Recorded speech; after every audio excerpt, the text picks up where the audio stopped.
Hey everybody, welcome back to an episode of Relationship Wednesday.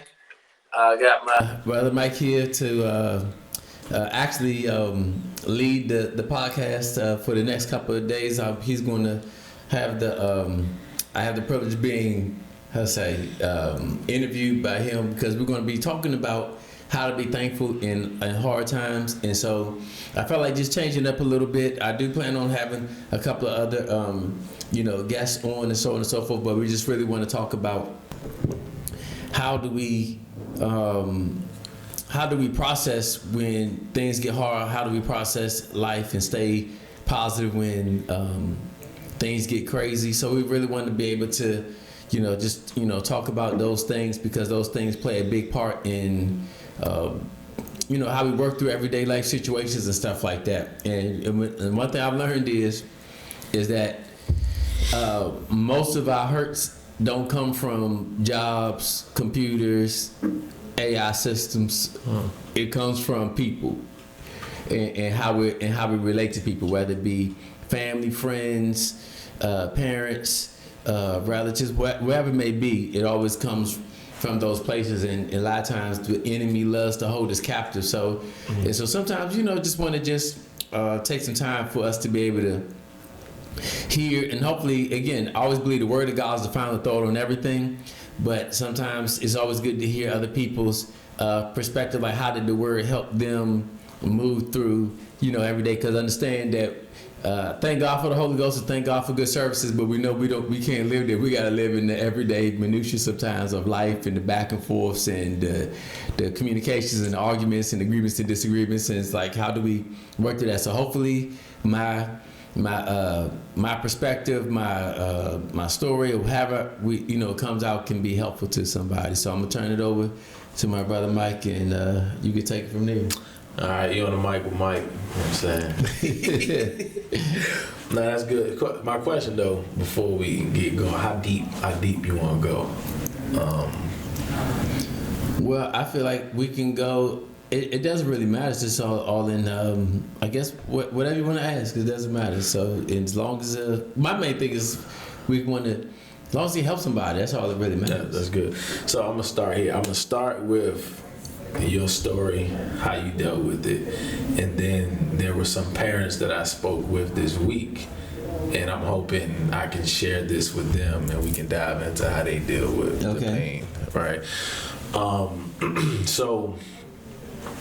The big one is, and also my brother Gus, who lost his mom, I want to say 3 or 4 years ago, which was my mother as well, and still being able to deal with that. So we're going to talk about how you was able to maneuver through the loss of your mother, the feelings that you dealt with in the moment, and how you were able to take those feelings and turn it into the person that you become, or at least help you get to that space. So let's go back to the day it all went down. Like, how did you process those emotions, and what was your feelings like? So I know every situation is different. To answer that question, I guess I want to be understanding with other people's context and where they come from. Sure. On that.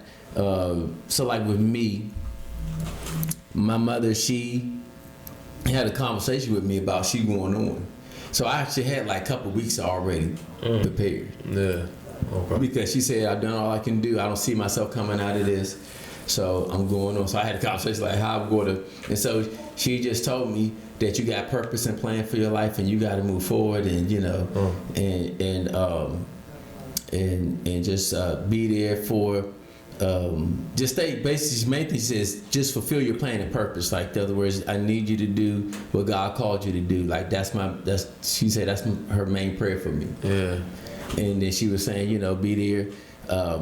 For your siblings and however you can or whatever type thing, and I said, well, I said, I don't even know how I can do that. I said, because I can't fill your shoes on those. Yeah. I said, because I can't be mama. But I said, I don't know how I can do it, but I guess I'll try whatever way I can. I said, but that's, so we'll see. I said, but I'll, and I said, I understand. So to me, I took that as, I may not have liked the way, because again, like in my understanding, we're not expecting this to happen, the outcome, because we're, from my understanding, we believe in God, you're going to come out of this. So in my mind, I'm not even seeing you depart when I'm saying you still get through this and we're going to keep it moving for a long time. Did you fight back? Like when she said that, did you? Because when people's wills are involved, that once they have their mind made up, you can't. And then also, when you see somebody's journey, their process, it's like, how could I tell you,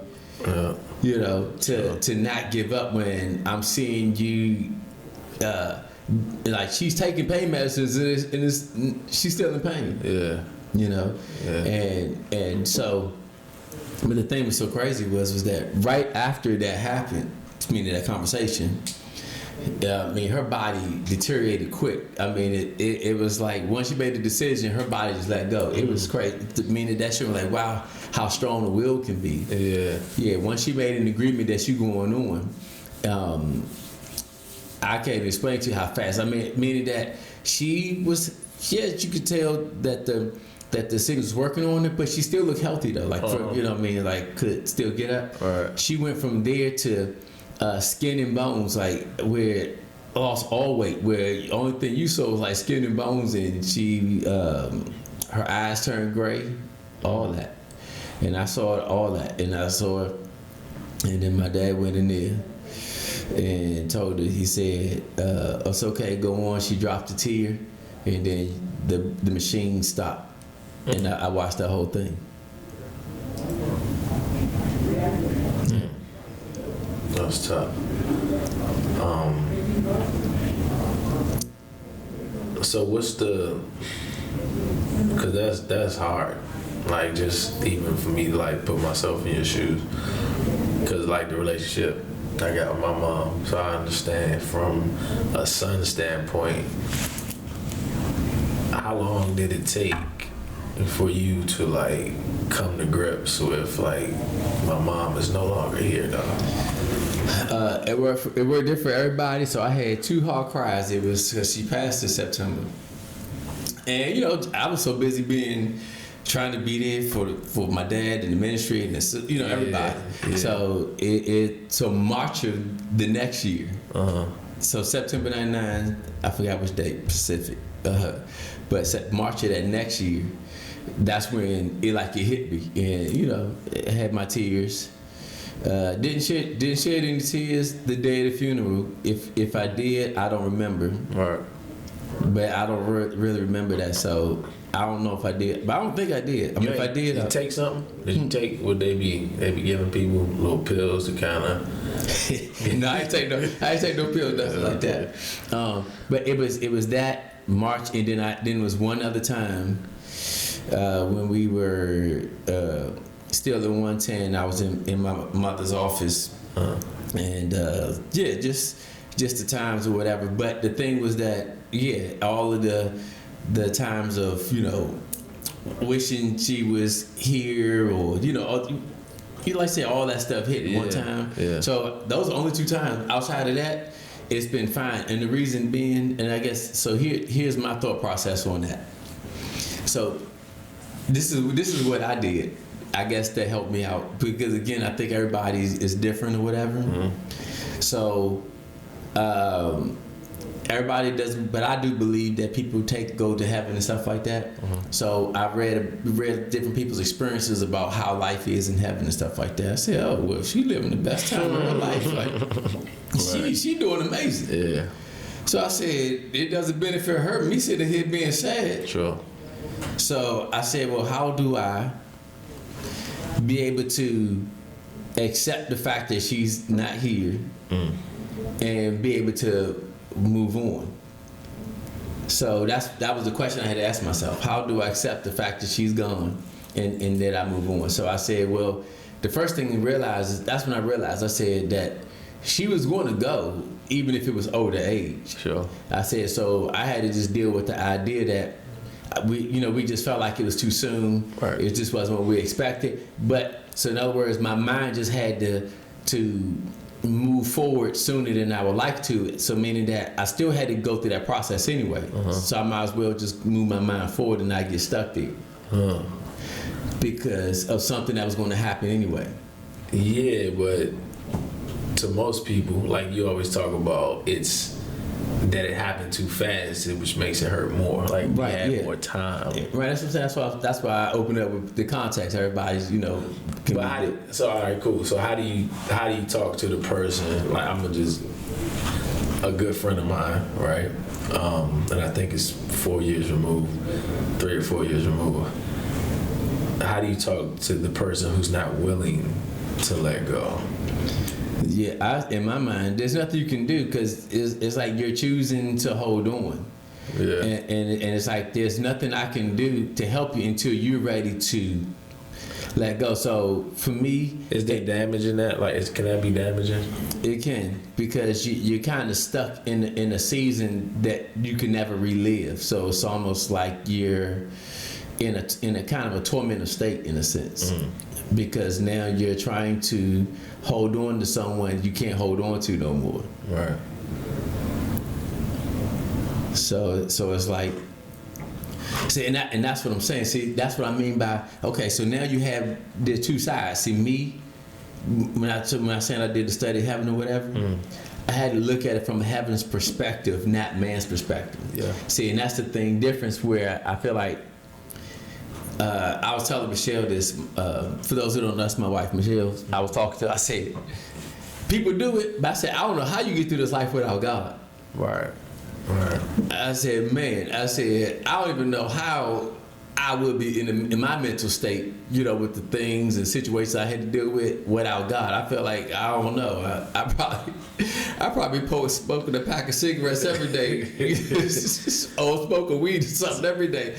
But that's what folks do. Like, because I don't have God, that is my peace. I gotta find something to replace that to make me feel good in the moment. Yes. You know what I'm saying? Right, and I understand it. That's why that's why I want to be hard or negative people, because I do get it. It's like I say, me being in the fitness space, I learned quick, if you don't fix your foods and eat right, I know I should be eating this McDonald's, but pull over here, man. Cause I gotta eat. I'm hungry, right? And if I don't have no peace, if I'm not getting it from God, I gotta get it from somewhere. Get it from somewhere. So it's like your body needing water. Peace is like that. You can't help. So I mean, some people find other ways, and some people, and a lot of times, those are more the unhealthy side effects that come with that. Yeah. But then you can be addicted to a person. You can be addicted to this. So the addictions can come in so many different forms. Right. Not just that. And breaking the habit is, I believe, is the hardest thing for most people, because it becomes like second nature. Yeah. You know what I'm saying? When it comes to even so, personally, I was dealing with, and that's why I said we talk about deep, because I talk about anything. So as a young man, pornography is a thing, like when you're young. Right. And being able to say, all right, cool. I was stuck. Like stuck to the point where I was like praying to God while not being able to stop doing what I'm doing. I'm like, bro, the only way it changed for me when I made a personal decision, like, yo, enough is enough. I got children. I'm going to have children. And then, I'm just laughing. I'm saying it's like enough is enough. That could get me out of this thing. No, I'm serious. I get it. But it's like it's a thing in the male species. I don't know. It's all over, I'm sure. Yeah, females be into it too. Yeah, but it was like so bad to the point where it was like a stronghold. And the only way I was able to break it is I said, if I don't, then my children will have to deal with this. And what type of father am I to not be able to say, I'm going to say no to my flesh so they don't have to battle the same. Yeah, so let me give you the news report on that. Talk to me. That actually don't save them from that. It don't? It doesn't. I know. If that's what we've been to. Bro. Nah, this whole time. Ain't no way. Ain't no way I don't work. I get it. I get it. I know. And a lot of times I know Come that. on. Yeah, I don't talk about this stuff much, but yeah, I've done some. Lord. I could, yeah, if we want to like have some conversations on that, we can have some conversations on those things. Wait a minute, because I've been lied to or hoodwinked. What saves them? Because I thought I got to do what I'm supposed to do, so they don't do. Yeah, no. The problem, the thing is that you can. How can I say?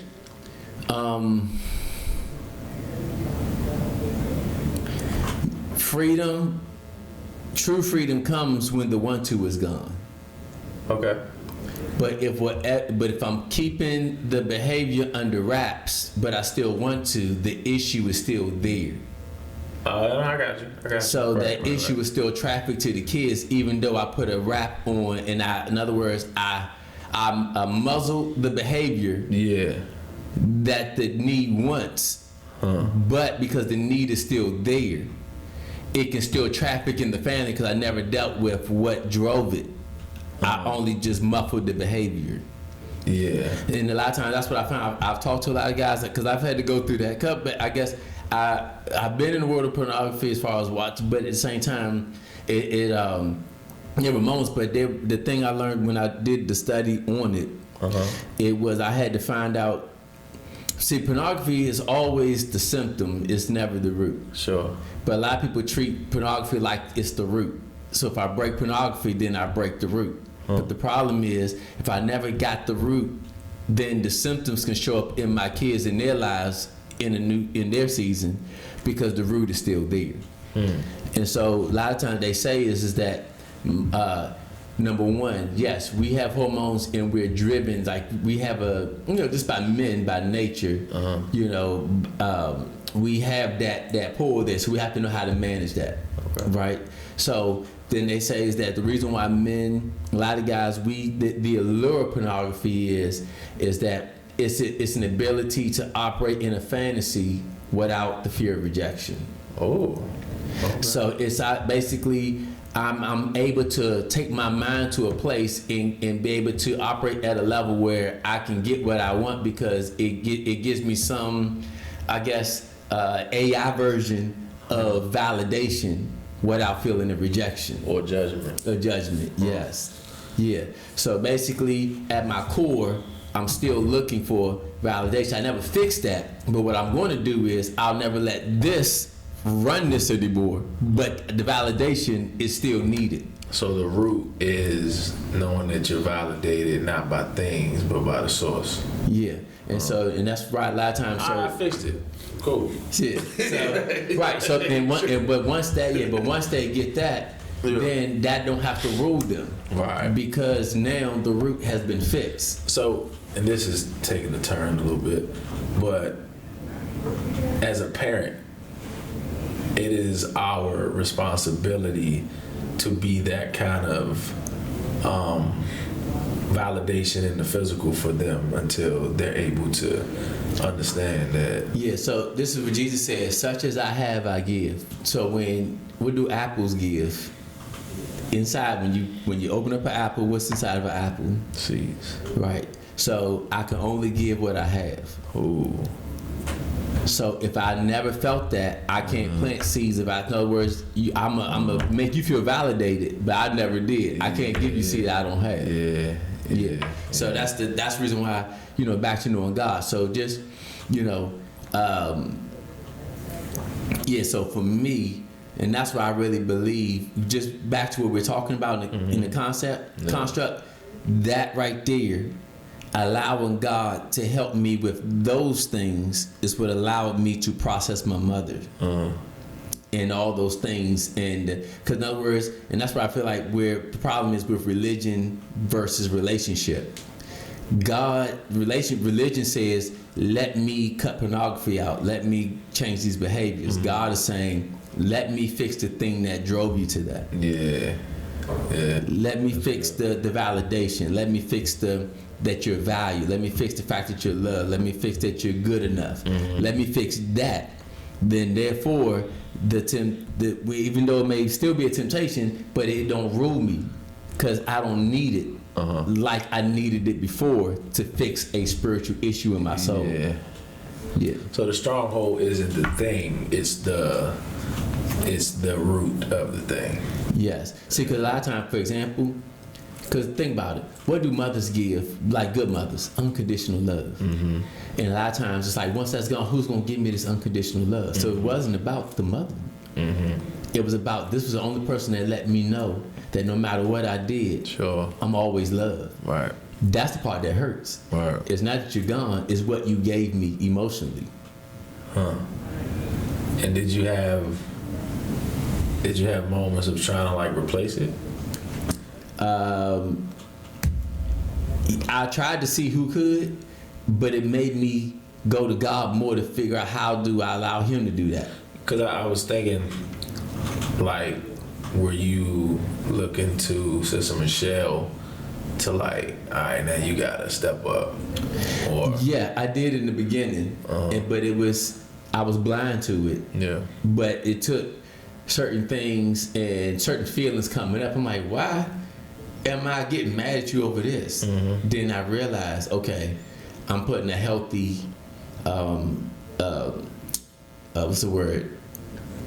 A demand or an unhealthy, expectation on you to try to meet a need that only God can meet. Right. So in other words, I can't even give you the freedom to be you, because I need you to be my mother, to feel that, to make me feel the way she made me feel. So I'm trying to process this through my friends. So let me just put that out there. So is it accurate to say that if you don't deal with the loss correctly, you can ruin the other relationships that you're getting into because you're holding that same expectation or that hurt that you might not even feel like? Yeah, it does. To answer your question, yes. I'm going with it? Yeah. Okay. Because hurts do create expectations. Yeah. When I'm hurt, it makes me process life through my pain. And so my pain begins to create a narrative. And that narrative begins to drive the way I look at future relationships. Sure.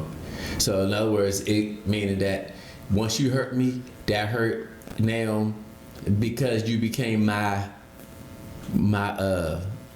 reality, my experience. Yeah. Then now I'm already assuming the next person is going to do it. I don't want that to happen, but it becomes sort of a unspoken expectation.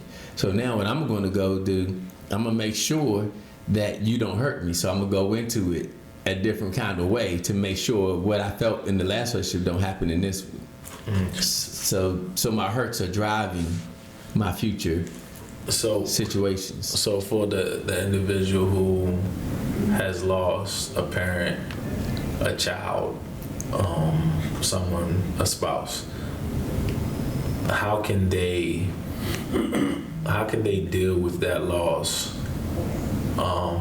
to a level where they can like love again? Because I know I have a family member who lost a child, and I felt like, or their other child felt like they lost them too. So I lost a sibling, then I lost a parent because my parent couldn't get over the loss of the child, right? Yeah, so I'm gonna say, great question, but let's answer that next week on the next episode of Relationship Wednesday. And you're on the mic with Mike. Thank you for joining Pastor Wayne Powell Sr. for this edition of Relationship Wednesday. We hope you enjoyed this episode of After I Did. Let's keep the conversation going by leaving your questions and comments in the chat. We also invite you to like, share, and subscribe to this channel. And don't forget to click the notification bell so you are reminded to join us next Wednesday as Pastor Wayne continues this discussion of After I Did.